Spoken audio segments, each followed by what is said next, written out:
সম্মানিত ভিউয়ার্স, নামাজ এবং রোজার গুরুত্ব দেখেন কতটা, এমন এমন যা বইলা শেষ করে যাব না। প্রাকৃতিক দৃশ্য দেখানোর মাধ্যমে আপনাদেরকে আমি ইসলামী আলোচনা শোনাই। তার মধ্যে গুরুত্বপূর্ণ আলোচনা হলো নামাজ আর রোজা। এই সম্বন্ধে আপনি আদায় করবেন, এটা মানবেন, সেই জন্য আমি আপনাদেরকে বলতেছি। তে নামাজ এবং রোজার বিষয়ে যেটা বলা হয়েছে, যে নামাজ এর জন্য আল্লাহ তাআলার কাছে আল্লাহ রসুল সাল্লাল্লাহু আলাইহি ওয়াসাল্লাম 9 বার গেছে। 9 বার, একবার দিবা না কিন্তু 9 বার। সুবহানাল্লাহ। যেখানে অন্য নবীরা একবার যে চান্স পায় নাই, আল্লাহ নবী আল্লাহর কাছে 9 বার গেছে। সুবহানাল্লাহ।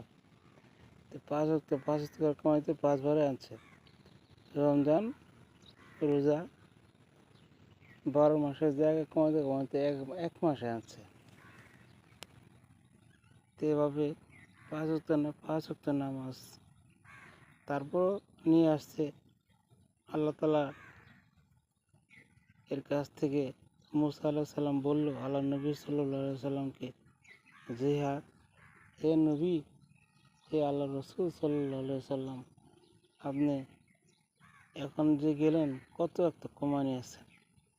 যে রমজানের রোজা হচ্ছে 1 মাস, আর নামাজ 5 ওয়াক্ত, 50 থেকে 5 ওয়াক্ত।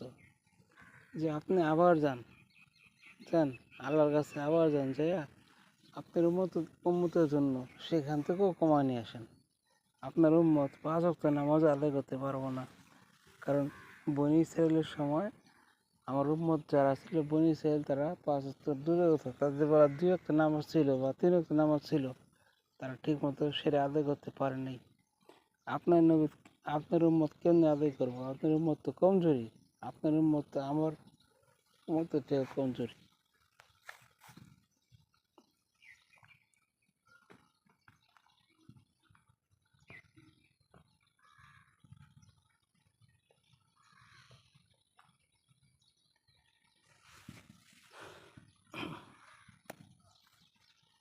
তো ভিউয়ার্স, এখন আল্লাহ নবী বলছে, হে মুসা, আমার এখন আর যাইতে ইচ্ছা করতেছে না, আমার লজ্জা লাগতেছে।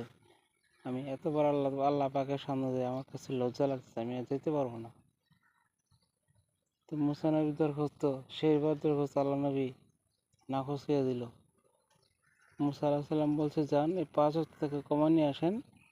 তখন রাসূল পাক সাল্লাল্লাহু আলাইহি সাল্লাম বলছে যে আমি আর যেতে পারবো না, আমার শরম করতেছে, আমার লজ্জা লাগতেছে, এতবার আল্লাহ তাআলার সামনে মুখাপেক্ষি হইতে পারবো না, আমার নিজের কাছে লজ্জা লাগতেছে। তো আল্লাহ পাকের পক্ষ থেকে আওয়াজ আসলো, হে নবী, আপনার উম্মতের জন্য এই 5 ওয়াক্তই যথেষ্ট, আপনার আর আশা লাগবে না। আমি আপনার উম্মতের জন্য এই 5 ওয়াক্তই বাজির করে দিলাম, এতে আর কমানো হবে না। কারণ এই 5 ওয়াক্তই যদি কেউ আদায় করে ইহতিমামের সহিত আর মনোযোগ দিয়া আল্লাহ তাআলার সন্তুষ্টির জন্য, তাহলে তাকে 50 ওয়াক্ত নামাজ আদায় করার নেকি তার আমল নামা দেওয়া হবে। সুবহানাল্লাহ। আর 12 মাস রোজা, 1 মাস রোজা রাখলে 12 মাস রোজা রাখারও তার আমল নামা দেওয়া হবে। এবং রমজানের খাতিলে রমজানের নেকিটা আমি আল্লাহ তাআলা তার আমল নামা নিজের হাতে দেবো। সুবহানাল্লাহ, আল্লাহু আকবার। দেখেন ভাই, আলোচনা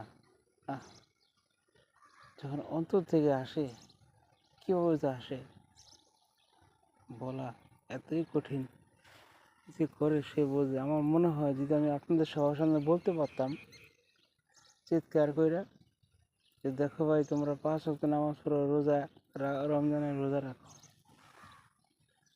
5 ওয়াক্ত নামাজ পড়ো, রমজানের রোজা রাখো, দেখো আল্লাহ নবী সাল্লাল্লাহু আলাইহি ওয়াসাল্লামকে আল্লাহ পাক নিজে দাওয়াত করেছে। দাওয়াত করে গুরুত্বপূর্ণ 2টা আমল সমস্ত মুসলিম জাতির জন্য আল্লাহ পাক নিজেই দিয়ে দিচ্ছে।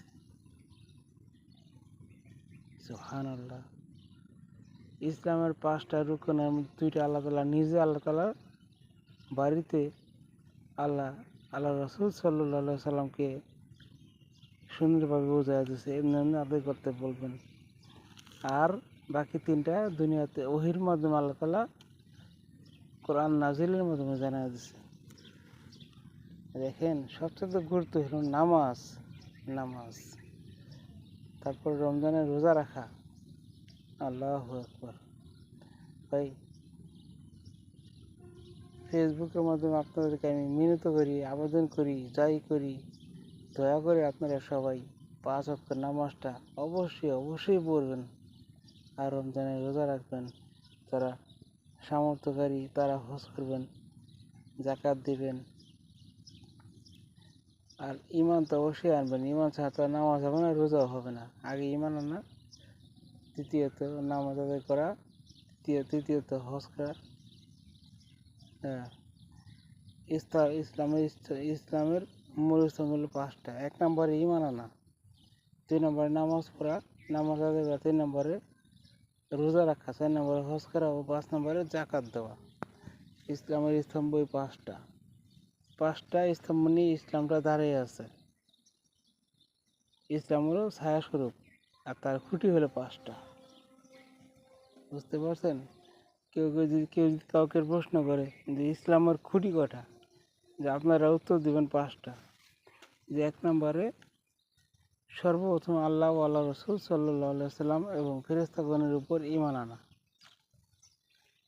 যে আল্লাহ আছে, আল্লাহর নবী দুনিয়াতে আসছিল, ফেরেশতারা আসছে, এবং আল্লাহ যা জানা গেছে, যা করতে বলছে আল্লাহ নবীকে, আল্লাহ নবী করছে এবং দেখায় দিয়ে গেছে প্র্যাকটিক্যাল, এভাবে করো, এটা সত্য।